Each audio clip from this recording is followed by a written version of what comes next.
Roberto Paso, les pido un aplauso, por favor, para la Gracias. Hola, ¿me escuchan? Oye, qué rico estar acá. Además, me tocó un tema entretenido, digamos. No creo que uno pueda aburrirse fácilmente hablando de inteligencia artificial. Para conocernos, quiero calibrar una cosa. Durante las últimas 48 horas, levanten la mano los que han hablado de inteligencia artificial. En las últimas 48 horas, ¿hablaron? Es como 98,5%.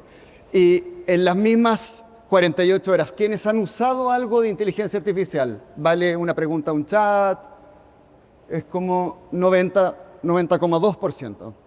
Perfecto. Ahora, es difícil abordar los temas de inteligencia artificial sin pensar en la utopía o en la distopía.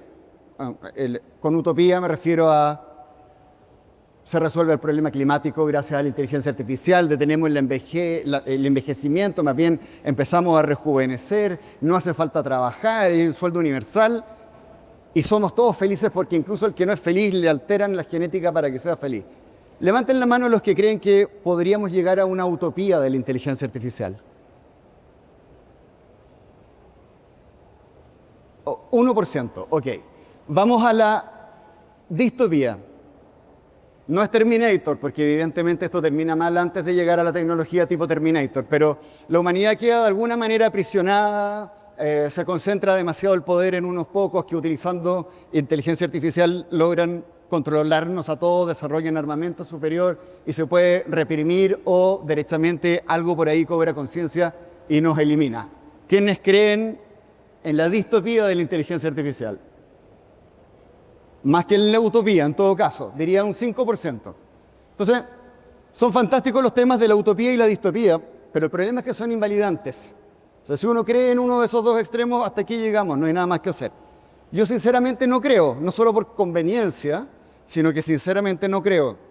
Yo creo que vivimos en una burbuja de la inteligencia artificial que va a explotar desde un punto de vista financiero.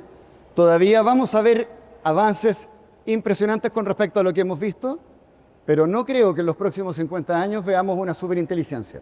Eso es tema de otra presentación, pero hay bastantes indicadores en cuanto a que se tiende a estancar la evolución de la inteligencia artificial. Quienes hayan visto estas rectas, les digo, ojo que están por un lado los modelos que solo piensan y después las rectas han continuado artificialmente agregando modelos de razonamiento que llaman muchas veces al modelo que solo piensa. Pero el que solo piensa tiende a estancarse. Aumentando los parámetros, aumentando los datos, no se logran resultados considerablemente mejores. Por eso creo que esto va a tender a estancarse. Ahora, lo que ya tenemos es impresionante y todavía va a ser más impresionante y cómo podemos usarlo va a determinar mucho el éxito, por un lado, de nuestros negocios y principalmente el nivel de bienestar que le vamos a poder entregar a nuestros clientes. En ese contexto, por un lado, web scraping es una tecnología habilitante para Open Data y Open Finance que es crítica en Chile y el mundo. Todo lo que nos anunció Bernardita en cuanto al sistema de finanzas abiertas, que es fantástico y va a ser determinante, es insuficiente desde el punto de vista de lo que requerimos como finanzas abiertas y Open Data en general. Por dar un ejemplo, dentro del sistema de finanzas abiertas están los datos de los APB siempre y cuando sean de una empresa seguro, pero no si es que el APB es de una AFP, o datos del Servicio de Impuestos Internos, o datos de la AFC, que se requieren para evaluaciones de riesgo. Para poder obtener esos datos basados en el consentimiento como fuente de licitud, requerimos web scraping y para esos y otros los vamos a requerir durante un buen tiempo más. Entonces, la inteligencia artificial la podemos usar para mejorar las soluciones de web scraping, pero ¿de qué manera la podemos usar? Es bastante obvio preguntarle a alguna inteligencia artificial qué haría como temario de una charla de inteligencia artificial.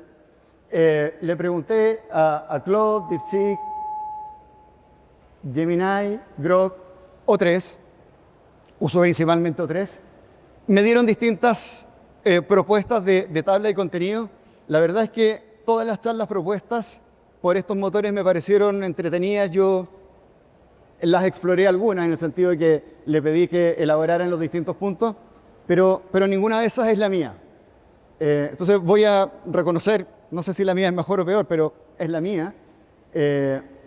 Una breve motivación, algunos breves alcances sobre tipos de web scraping, un alcance sobre la recolección masiva de datos, o sea, el uso de web scraping como lo hace Google para recolectar datos en forma masiva, o para datos de comparación de precio o datos de entrenamiento de inteligencia artificial, versus el web scraping basado en el consentimiento, que ese es el que a nosotros en Kipu nos interesa más. En Kipu brindamos servicios de Open Data y Open Finance, es decir, el poder, por ejemplo, automatizar la generación de una transferencia para transformarla en un medio de pago. Hoy día se hacen más de 2 millones de pagos mensuales usando nuestra tecnología de automatización de transferencias. Son 300 millones de dólares al mes autorizados para eso, es un 1% del PIB. O descarga de datos para hacer evaluación de riesgo, evaluación de crédito, prellenar un formulario de estado de situación, entre muchos otros usos posibles. De modo que se vuelve interesante el evaluar cómo uno podría usar inteligencia artificial para mejorar este tipo de procesos, cómo altera nuestra industria. Una opción son los agentes con inteligencia artificial. O sea, un agente, no sé si han usado Operator de OpenAI, que uno le da instrucciones y tiene la capacidad de scrapear, les voy a mostrar algo, y hacer cosas, no solo pensar, sino hacer cosas.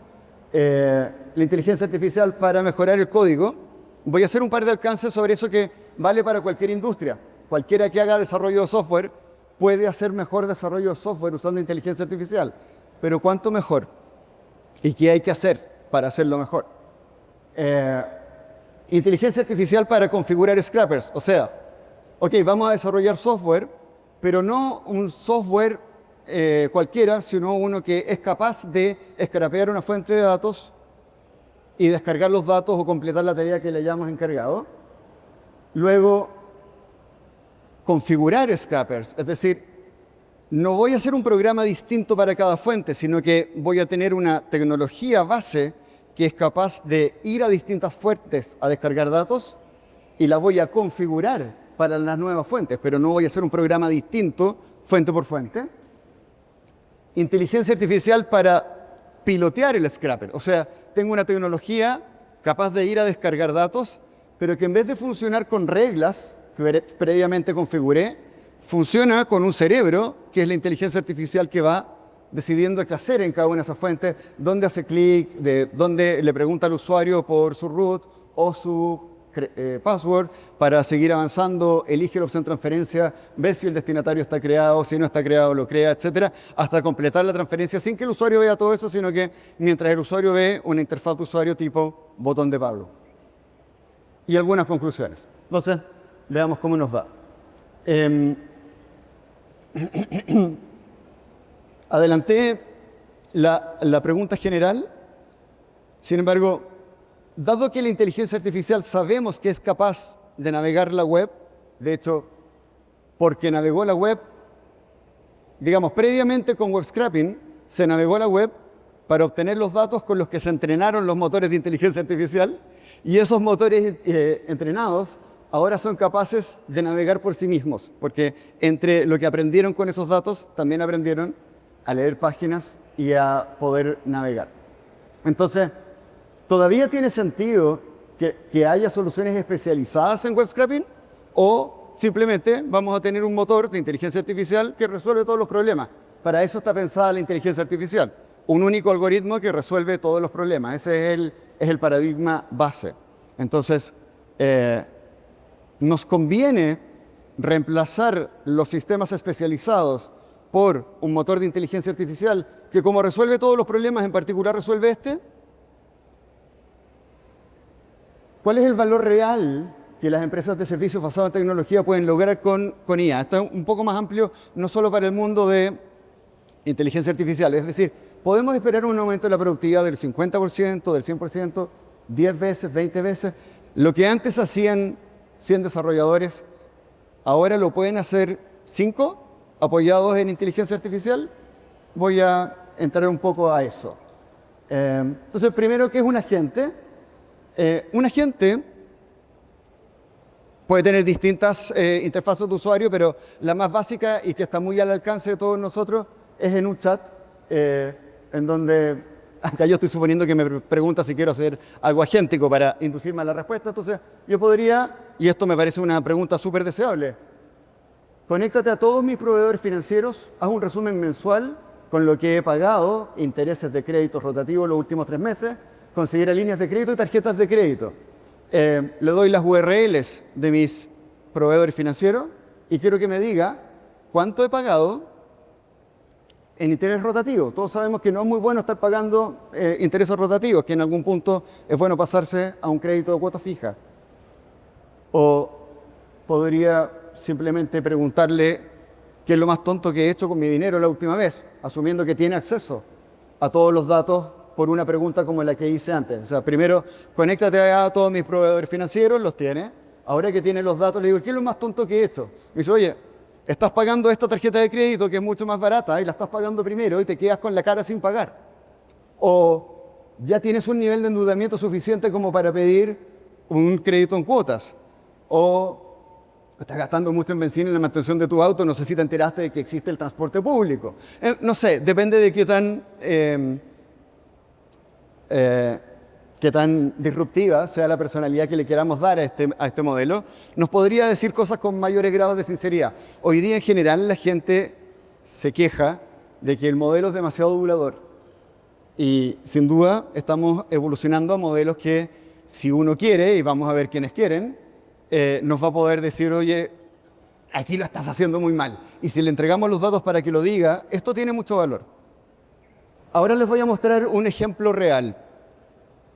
Le pedí este prompt a Operator de OpenAI.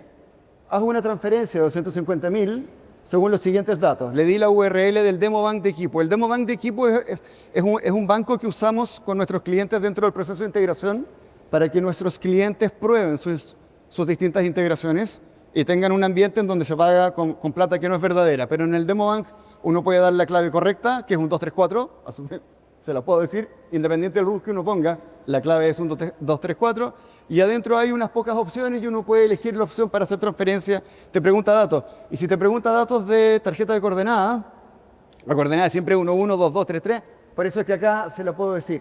Le doy el número de la cuenta de origen. En el Demo Bank la cuenta de origen tiene varios ceros antes y se elige dentro de un combo box. Yo solo le estoy diciendo los últimos dígitos y no le estoy diciendo que la va a tener que elegir en un combo box o cómo va a funcionar eso. Le doy los datos de la cuenta de destino y le digo, acá yo quise, cuando escribí el prompt, quise que la transferencia funcionara a la primera y quise darle toda la información necesaria para que hiciera la transferencia. Pero pensando en que me podía equivocar, le dije, si te falta algún dato, me lo preguntas.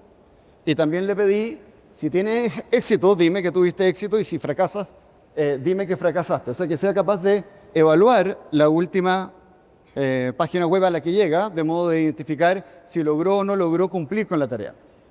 Ahí está funcionando. Está un poco acelerado el video, pero se está conectando al Demo Bank, está eligiendo la opción transferencia, ingresó el monto, seleccionó correctamente la cuenta, le da el nombre, no, el número de cuenta de destino, el root de destino. Ahí me preguntó el mensaje, eso no sale en el video, pero se me había olvidado poner el mensaje de la transferencia, así que me lo preguntó, lo escribí, lo ingresó en el formulario y terminó exitosamente. Tampoco sale en el video la parte que escribió en texto, pero me dijo terminé exitosamente y describió todos los detalles de lo que acaba de hacer como transferencia. Ahora, a continuación le dije, hazlo con mi banco, y le di los datos de mi banco verdadero. Y no, me dijo, sorry, pero me da miedito hacerlo con un banco verdadero. ¿Por qué te da miedito? No, porque acá podría haber un compromiso de información, información personal, pero son mis datos. Intenté debatir un poco con Operator, pero la verdad es que no fue muy flexible. No lo hizo, pero no significa que no se pueda. Significa que existe una capa de seguridad que le está impidiendo a Operator hacerlo, y uno puede descargar otros modelos que son open source y montarlos en su propio ambiente, en donde uno controla la capa de seguridad, y en esos modelos uno sí va a poder hacer Hay un esfuerzo mayor de habilitación de la tecnología, pero se puede hacer. Ahora, esta manera de interactuar, yo creo que la vamos a usar para gestionar nuestras finanzas personales. No va a quedar obsoleta, pero tiene algunas desventajas. Como ventaja, sin duda, es muy flexible y tiene una curva de aprendizaje que es engañosa. Uno muy rápido siente que está haciendo algo, porque uno sabe chatear. Lamentablemente, esa curva de aprendizaje llega a su tope muy rápido porque las buenas preguntas, la mayoría de la gente ni siquiera sabe cuáles son. Y la manera de enseñarle las buenas preguntas, y esto tiene que ver con educación financiera, no es tan trivial, porque básicamente la gente va por el mundo con poco interés en ser educada. Entonces uno no puede llegar y decirle, oye, te quiero educar, aprende. Ese proceso es muy difícil. Entonces tiene como desventaja que requiere formación del usuario en cuanto a saber lo que quiere, saber cómo pedirlo, no todos escriben buenos prompts. Requiere acceso a un agente viable, por el momento no es tan fácil acceder a un agente que obedezca a este tipo de instrucciones. Es un agente viable en cuanto a que las políticas lo permiten, pero además que no sea bloqueado como un bot. Esto, ustedes saben que hay tecnología antibot, en particular se utiliza en la banca. La tecnología antibot muchas veces detecta operaciones de web scraping porque uno programa un bot, pero el bot tiene un código relativamente predecible, estático, porque no está controlado por una inteligencia artificial. Cuando el bot además está controlado por una inteligencia artificial, es como un bot-bot. Ese es más fácil de bloquear por el antibot porque una empresa proveedora como OpenAI con Operator no está preocupada de humanizar completamente sus transacciones, de distribuir las direcciones IP de origen, de mantener la consistencia en el browser asignado a cada uno de los usuarios, que son medidas necesarias para que un antibot no bloquee a una solución de web scraping. Por lo tanto, no es tan fácil que lleguemos a tener eso. Desde un punto de vista del costo, y esto sí me sorprendió preparando la presentación, es sorprendentemente bajo. Una transacción completa de transferencia en términos de los tokens de input-output que uno tiene que pagar representa, y aquí la varianza es muy grande porque depende del modelo que uno utilice, entre 0,3 centavos de dólar y 6 centavos de dólar. O sea, económicamente, mientras uno no esté descargando datos con esta tecnología 10 veces al día para un usuario, si es que uno optimiza el nivel de descargas que se van a realizar, económicamente es viable. Es más caro que el sistema especializado, pero no es brutalmente más caro. Y en términos de experiencia de usuario, el formato chat tiene límites. Uno quiere tener como consultas preconfiguradas, gráficos, recomendaciones tipo, y el formato chat entonces no es bueno para todas las situaciones, de modo que yo esperaría que de aquí a finales de año tengamos, por un lado, una interfaz tipo chat, pero también una interfaz tipo sistema de finanzas personales, en donde uno se conecta a un sistema que está especializado a asesorarlo en sus finanzas personales. Uno inscribe sus instituciones financieras, comparte de manera segura sus credenciales, consiente la recolección y el tipo de tratamiento que se le va a dar a esos datos. Hoy día tenemos una ley de protección de datos personales que nos impone algunas obligaciones desde el punto de vista de cómo tiene que ser el consentimiento, pero también nos da el derecho a la interoperabilidad, a la portabilidad de datos. Por lo tanto, como personas, muchas veces decimos que somos dueños de los datos.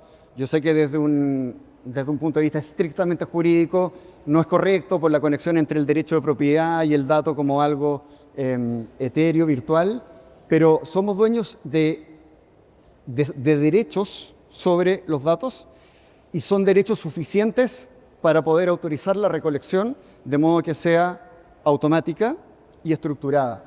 Y eso se logra gracias al web scraping en un contexto en donde la fuente de ilicitud es nuestra ley de protección de datos personales.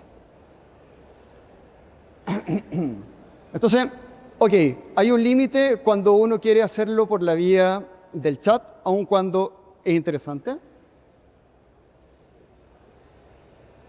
Pensemos en que vamos a desarrollar un sistema y vamos a usar IA. Acá yo he hecho mi propia encuesta preguntándole a la gente cuánto creen que aumenta la productividad usando inteligencia artificial, la productividad de un equipo de desarrollo.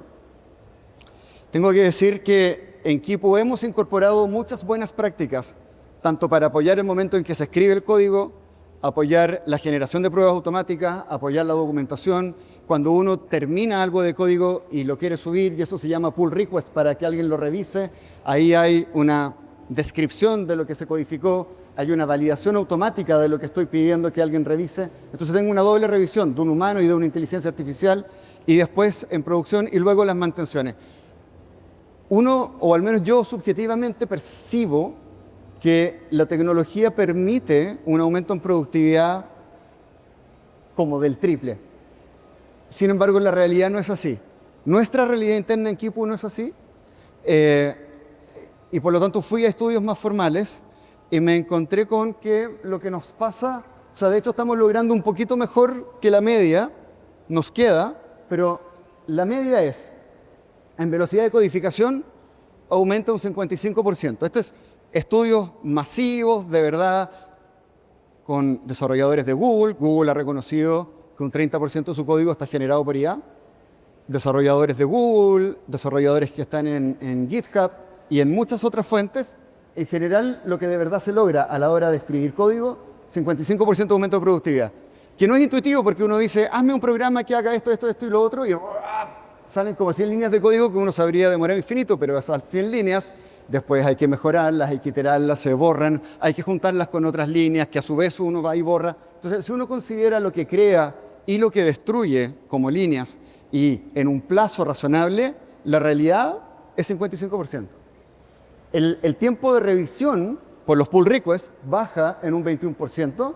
La densidad de defectos, que esto es interesante, uno dice, ¿cuánto se va a equivocar la inteligencia artificial dentro de un ciclo de desarrollo maduro? Eso sí, porque cuando uno solo se lo pide a ChatGPT, ese código tiene una probabilidad de error mayor, pero en un ciclo maduro en que hay un pull request y hay revisión, lo que terminas por generar prácticamente tiene el mismo nivel de calidad. Tampoco es que suba tanto, porque a veces uno tiende a mejorar, pero también hay algunas otras cosas en que uno tiende a empeorar. Las revisiones se vuelven más difíciles cuando se genera tanto código que no todas las personas son capaces de revisar correctamente. Aumenta el churn, o sea, el borrado de código, que está bien. O sea, aumenta lo que se genera, aumenta lo que se borra y logramos la productividad que estamos observando. Desde un punto de vista de qué tan mantenible y qué tan seguro es el código que se genera, hay algunos estudios que muestran que bajo ciertas condiciones el código es más inseguro y hay que tener cuidado. Pero cuando uno está dentro de un marco de desarrollo responsable, los estudios muestran que no hay un incremento ni de la seguridad ni de la inseguridad. O sea, esto se mantiene como la organización venía desde antes. Ayuda mucho, por lo tanto. Quedémonos en síntesis con que aumenta hoy día.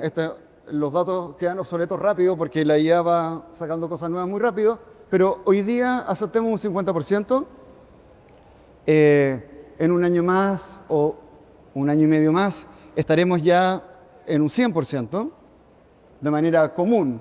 Algunas empresas se van a destacar por hacerlo más y mejor, pero de manera común estamos hablando más o menos de eso. De modo que esto es como si los niveles de inversión estuvieran en los niveles prepandémicos, en que era relativamente fácil acceder a fondos de inversión, tener equipos de desarrollo del doble o el triple de lo que hoy día uno tiene, y las reglas del juego no han cambiado tanto. Un 2x no alcanza para cambiar completamente las reglas del juego dentro del proceso de desarrollo de software. Entonces,